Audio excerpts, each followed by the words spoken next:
Bonjour à tous. Une belle histoire pour les enfants. Je pense que les enfants étaient très... Les grands aussi. Pour les grands aussi, oui. Tout le monde était content, surtout avec les petits cadeaux qu'ils ont reçus. Je pense que ça leur a fait de bien. J'espère que vous avez passé une belle semaine, les amis. Si vous êtes ici, ça veut dire que ça doit être le cas. Une semaine qui nous rapproche encore de 7 jours. 7 jours de l'éternité.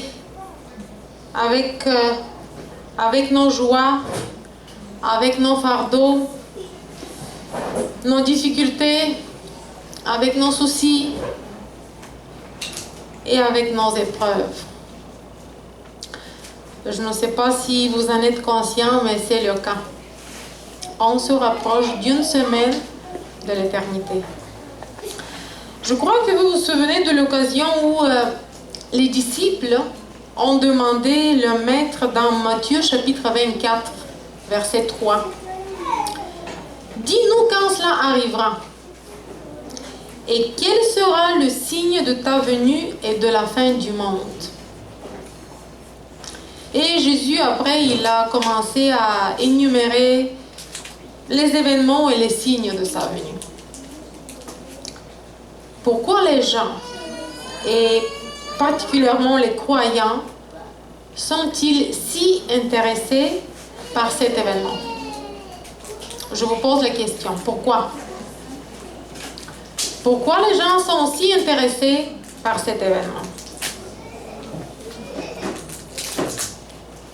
Parce que c'est l'espoir glorieux du chrétien qui espère que le mal sera bientôt résolu et que le Seigneur viendra rassembler son peuple fidèle.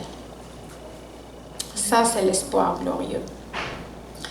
Quoi de plus festif et de plus solennel que ça?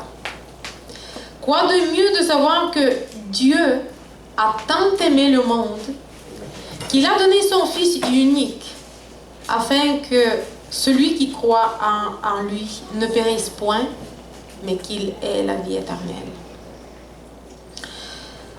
Nous ne pouvons même pas nous imaginer avec notre imagination limitée ce monde parfait dans lequel il n'y aura plus de douleur, il n'y aura plus de chagrin, de souffrance, de maladie, de mort, de tristesse.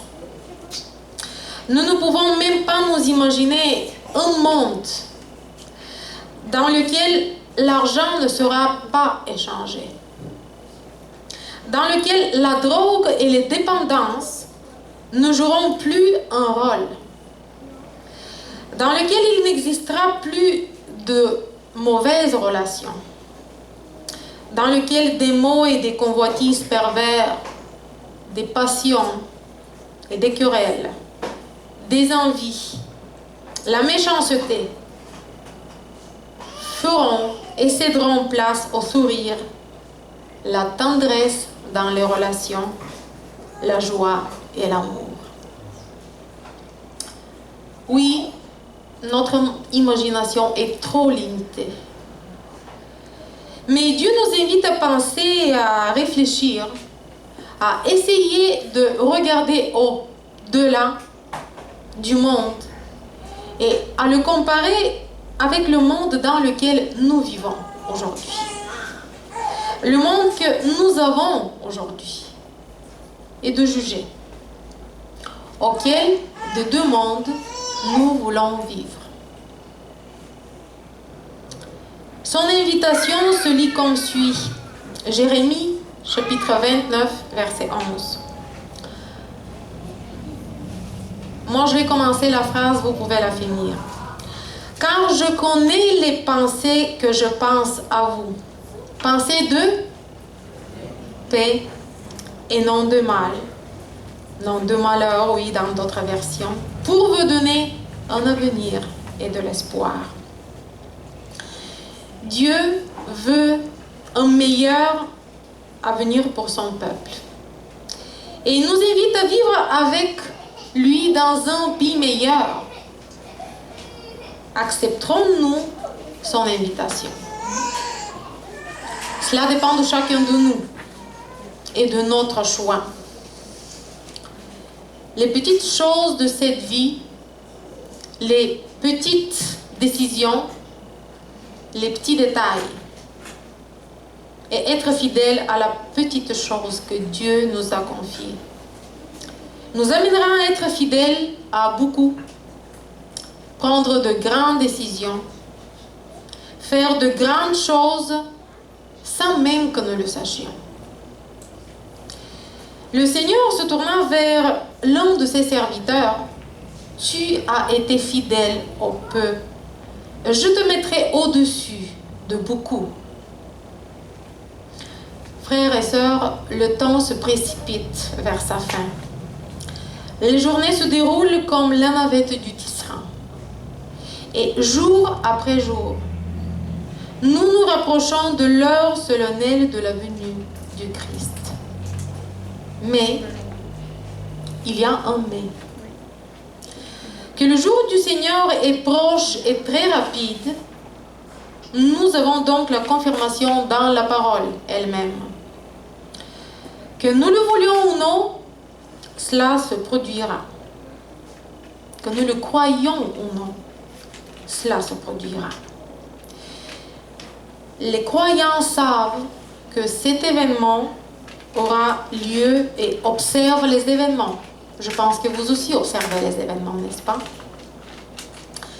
Et les incroyants commencent à se demander si les croyants qui leur parlent des jugements à venir de la terre n'ont pas raison. La question cependant qui se pose est pas si et quand cela arrivera, mais comment va-t-il nous trouver quand cela va arriver? Le titre de mon sermon, vous le voyez sur l'écran. Quelle devrait être la vie de l'Église du reste? Il raconte comment une famille croyante qui priait le Seigneur de bénir la nourriture et d'être présent à la table en tant qu'invité cher. Avant d'en prendre d'elle, ils ont décidé de montrer un jour à leur petite fille comment le faire. Ils lui ont expliqué que la prière était spéciale et que ce soir, il inviterait le Seigneur Jésus. Ça, c'est pour les enfants aussi. Fait que je vais prier pour leur attention aussi. La prière était spéciale et ils lui ont dit que ce soir, il inviterait Seigneur Jésus à être présent parmi eux. Alors, grande surprise, au lieu de voir leur fille fermer les yeux dans la prière et prier, ils la virent se cacher dans l'autre pièce, cherchant quelque chose. Ils venaient de décider de la suivre pour voir ce qui se passait. Et la virent marcher avec un pas déterminé, avec une chaise à la main. La fille posa la chaise à côté d'eux. Elle est allée chercher une autre paire d'ustensiles. Elle les posa soigneusement à la table. Elle s'assit à côté de son père et de sa mère et dit: « Maman, papa, nous pouvons maintenant demander à Jésus de venir. Vous avez oublié les ustensiles. » Je pense que cela a été la plus grande leçon pour les parents qui voulaient à leur tour donner une leçon à leur fille. Chers amis, vivons-nous comme cette petite fille avec le sentiment de la présence constante de Dieu dans nos vies? Dieu nous a dit de devenir comme de petits enfants, Avons-nous la foi, la pureté et l'humilité des enfants? On nous dit de Jésus dans Philippiens chapitre 2 verset 8, « Mais s'humiliant lui-même, il est devenu obéissant jusqu'à la mort, même la mort sur la croix. » Jésus était le plus grand exemple de l'humilité jamais donnée à l'humanité. Si lui, le roi des rois, le Seigneur des seigneurs, nous apprend à s'humilier et s'humilia en s'abaissant lui-même jusqu'à la mort, ne devrions-nous pas le faire si nous voulons être comme lui, nous aussi? Si nous voulons être comme lui, nous devons suivre son exemple. La deuxième qualité dont un chrétien a tant besoin après l'humilité se trouve dans Galates, chapitre 2, verset 20, où il nous est dit, apôtre Paul dit, « Je me suis crucifié avec Christ, et maintenant je ne vis plus, mais Christ vit en moi. Mais la vie que je vis maintenant dans la chair, dit apôtre Paul, je vis avec la foi qui est en le Fils de Dieu, qui m'a aimé et s'est donné pour moi. » La crucifixion est l'abnégation de soi, déni de soi, renonciation à ses propres intérêts et désirs aux dépens des intérêts et désirs de quelqu'un d'autre. Dans ce cas, mettre les intérêts et les désirs de Dieu à la première place dans nos vies. Le texte de base qu'on vient de lire se trouvait en Hébreux chapitre 4 verset 7. Aujourd'hui, disait le texte, aujourd'hui si vous entendez sa voix, faites quoi? N'endurcissez pas vos cœurs. Frères et sœurs, la troisième qualité qui doit posséder l'Église du reste est la suivante. La transmission complète à la volonté de Dieu par la prière, le jeûne et l'étude de sa parole. Cédons-nous à la prière, chers amis. Est-ce que nous jeûnons? Et combien de temps n'avons-nous pas jeûné en tant qu'Église?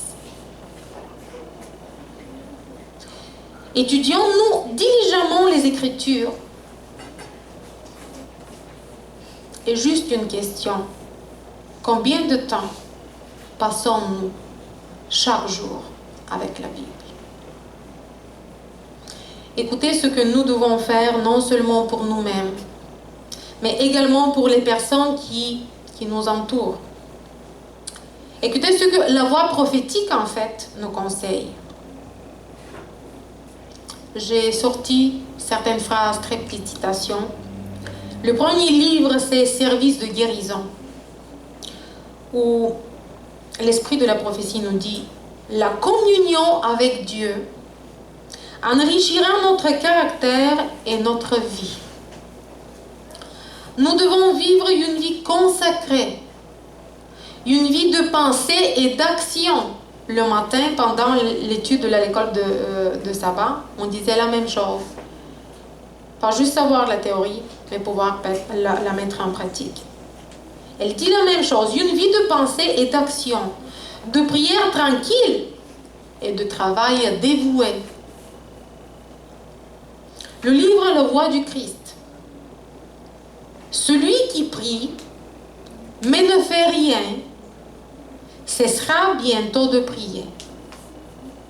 Je répète, celui qui prie, mais ne fait rien, cessera bientôt même de prier. Libre évangélisation. Nombreux sont ceux qui ne comprennent pas les prophéties des derniers jours. C'est pourquoi ils ont besoin d'être éclairés. c'est la responsabilité des gardes et des laïcs, de leur bouche d'entendre le grand cri d'alarme. Qui sont les gardes de nos jours, les amis? Est-ce que ce n'est pas nous? Donc, qu'est-ce qu'il faut sortir de notre bouche? Le grand cri de réveil. Frères et sœurs et chers amis, Dieu peut faire le travail à lui-même, mais il veut que nous participions dans le salut des âmes, au salut de nos semblables. Je vais vous lire une petite citation du livre Témoignages, volume 5. Que les gardiens veillent, élèvent la voix et montrent ce qui est le vrai témoignage des derniers jours. Montrons aux gens à quel moment de l'histoire prophétique nous vivons. Il existe un jour désigné par Dieu pour l'achèvement de l'histoire humaine. Cet évangile du royaume sera prêché sur toute la terre pour servir de signe à toutes les nations, puis la fin viendra. La prophétie se précipite vers son accomplissement. Raconter ces vérités d'une grande importance. Nous sommes à l'époque où le destin de l'homme sera scellé à jamais. Des mots forts, hein? Nous vivons dans cette époque où le destin de chacun de nous et de ceux qui nous entourent sera scellé à jamais. Elle continue. Ce sera un grand défi que ces vérités soient présentées aux gens. C'est un fait important que ces témoignages ne sont pas seulement pour les gens de ce monde,